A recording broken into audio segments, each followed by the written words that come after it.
Pendant longtemps, je pensais qu'être productif, c'était juste une question de motivation. Mais une chose que j'ai compris, c'est que si tu dépends trop de ta motivation, tu vas avancer 2 jours, puis t'arrêter 5. On croit toujours que les personnes productives sont des gens super motivés. Mais en réalité, les vrais gens productifs ne comptent presque jamais sur la motivation. Ils comptent sur la discipline, les habitudes et une bonne structure. Si tu veux, la motivation, c'est un peu comme la météo. Un jour, il fait beau, l'autre jour, il pleut, et un autre jour, il fait gris. Si tu dépends de ça, tu n'avances jamais de manière stable. C'est pour ça que j'ai envie de te donner 5 points qui, moi, m'ont permis à être plus productif et à atteindre des objectifs que je ne pensais jamais pouvoir atteindre. Et si la vidéo te parle et t'encourage et te pousse à aller de l'avant, n'hésite pas à liker, à t'abonner et à partager. Alors, mon premier point, il est assez radical, c'est qu'au début, il faut se forcer. On va être honnête, si tu veux devenir plus productif au début, tu vas devoir te forcer. Pas juste un peu, beaucoup. Alors, pourquoi se forcer est normal et nécessaire? On s'imagine que pour être productif, il faut avoir envie de travailler. Mais la vérité, c'est que le cerveau déteste commencer quelque chose de difficile. Il préfère le confort, il cherche le plaisir immédiat, il évite tout ce qui demande de l'effort. Donc si tu attends d'en avoir envie, tu peux attendre 3 jours, 3 semaines ou même 3 mois. C'est pour ça que les premières semaines, se forcer c'est normal. C'est même la partie la plus importante. Se forcer, c'est un peu comme réveiller un muscle endormi. Imagine que tu n'as jamais fait de sport, le premier entraînement n'est pas agréable. Le deuxième, encore moins. Et le troisième, tu souffles comme jamais. Mais après un moment, tu t'habitues. Ton corps comprend et un jour c'est devenu naturel. Et la productivité, c'est pareil. Au début, tu dois pousser, tu dois te battre contre ton propre corps, mais ce forcing crée un effet boule de neige. Chaque fois que tu te forces, tu renforces un muscle mental, le muscle de l'action. Si tu veux, avant, personne ne me regardait sur TikTok. Aujourd'hui, j'ai pu construire une audience qui me suit, qui m'écoute et qui revient. Et ça n'a rien à voir avec la chance. Beaucoup de gens pensent qu'il faut faire une vidéo incroyable pour percer. La vérité, c'est que TikTok récompense ceux qui postent, ceux qui essaient et ceux qui répètent. Au début, mes vidéos n'étaient pas parfaites. Et même actuellement, je suis encore en train d'apprendre. Mais durant ce processus de plus d'1 an, j'ai appris que c'est qu'en faisant qu'on progresse vraiment. Au début, je me souviens, je prenais mon téléphone, il n'y avait pas de lumière, il n'y avait pas de micro, je sortais simplement et je me filmais. Et c'est ça qui a créé l'élan. Tu ne grandis pas parce que tu es prêt, tu grandis parce que tu es constant. Et puis après avoir commencé mes vidéos, il y a une chose que j'ai compris très vite. Tu ne le fais pas pour les autres. Alors arrête d'avoir peur du regard des autres. Le jour où j'ai arrêté d'avoir peur du regard des gens, ma vie a commencé à avancer plus vite.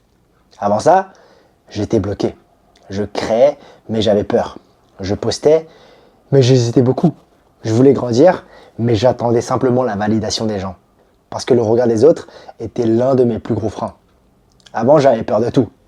Peur qu'on se moque, peur qu'on ne soit pas assez bien, peur qu'on pense que je me prends trop au sérieux, peur de déranger, peur d'être jugé. Et cette peur-là t'empêche d'être toi-même. Elle t'empêche de poster, elle t'empêche d'essayer et elle t'empêche d'avancer.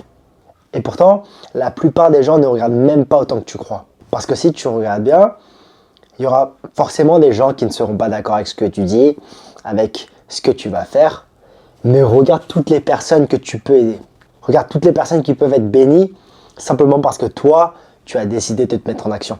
Alors si tu vis pour éviter le jugement des autres, tu vas finir par te juger toi-même encore plus fort. Donc petit à petit, j'ai commencé à être plus structuré.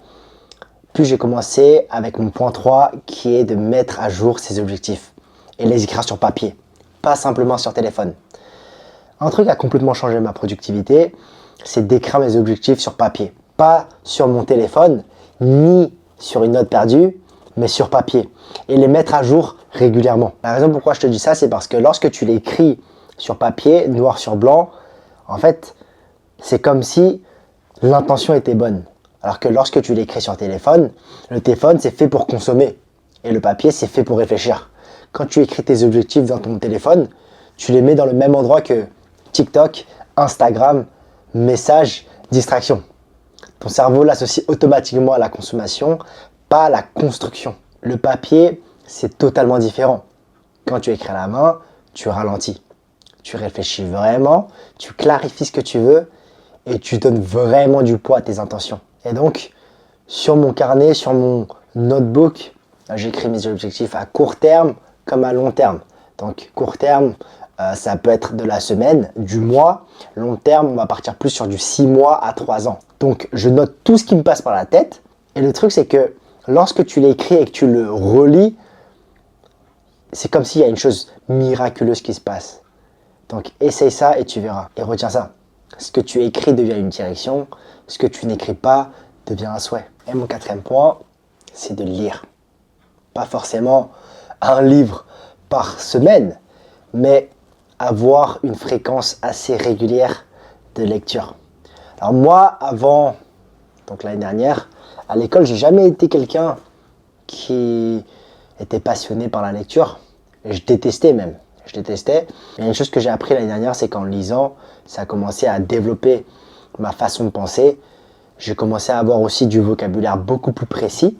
Et aussi, lorsque tu lis, plus tu apprends, plus tu réalises que tu ne sais rien. Quand tu lis, tu n'absorbes pas juste des mots. Tu absorbes des expériences, des mentalités, des stratégies, des erreurs, des années de travail condensées en quelques pages. C'est comme si des gens qui ont 20, 30 ou 50 ans d'expérience venaient te conseiller directement. Et c'est là que tu réalises que, en fait, je pensais comprendre la vie, mais je ne faisais que la survoler. Et le dernier point, c'est le plus important. Parce que rien de ce que j'ai dit avant n'aurait eu la même puissance si je n'avais pas cultivé une relation avec Dieu. Tu sais, ma productivité ne vient pas seulement de ma discipline. Parce que là, si je regarde le moi actuel, le Joseph actuel, je trouve qu'il y a plein de choses où je procrastine trop. Et je pense que beaucoup peuvent comprendre, c'est que tu as beau faire les choses, tu arriveras toujours à un niveau où tu dis « Ah mais en fait, je fais rien du tout, je peux faire plus, je peux faire plus ». Et donc ma productivité, elle vient également de ma paix intérieure. Tu peux lire tous les livres, tu peux écrire tous tes objectifs, tu peux être constant sur TikTok, tu peux te forcer même à avancer, mais si ton cœur n'est pas aligné, si ton esprit n'est pas en paix, si tu ne sais pas pourquoi tu vis, tu finis par t'épuiser. Ma relation avec Dieu, elle m'a donné quelque chose que rien d'autre ne pouvait donner. Un sens, une direction, une paix qui dépasse mes circonstances. Et quand je suis connecté à lui, je suis plus clair, plus calme et plus stable. Et malgré toutes les choses que j'ai pu accomplir auparavant, ma relation avec Dieu me garde humble. Mais humble ne veut pas dire manque de confiance. J'ai pu être beaucoup plus confiant sans entrer dans l'arrogance. Parce que lire beaucoup m'a appris que je ne sais pas tout, mais la relation avec Dieu m'a appris que je n'ai pas besoin de tout savoir. Parce que je connais celui qui sait tout. Et cette combinaison, humilité plus confiance, c'est ce qui me permet d'avancer sans peur, sans stress et sans comparaison. Je ne fais pas ma vie seul, je marche avec quelqu'un à côté de moi. Et surtout, Dieu me donne la force de continuer quand je veux abandonner. Il y a des jours où je vais être honnête avec toi, j'ai envie d'arrêter. Des jours où rien ne marche, des jours où je doute de moi. Et c'est là que ma relation avec Dieu change tout. Une prière, un verset, un moment dans sa présence, et je retrouve la force que je n'avais plus.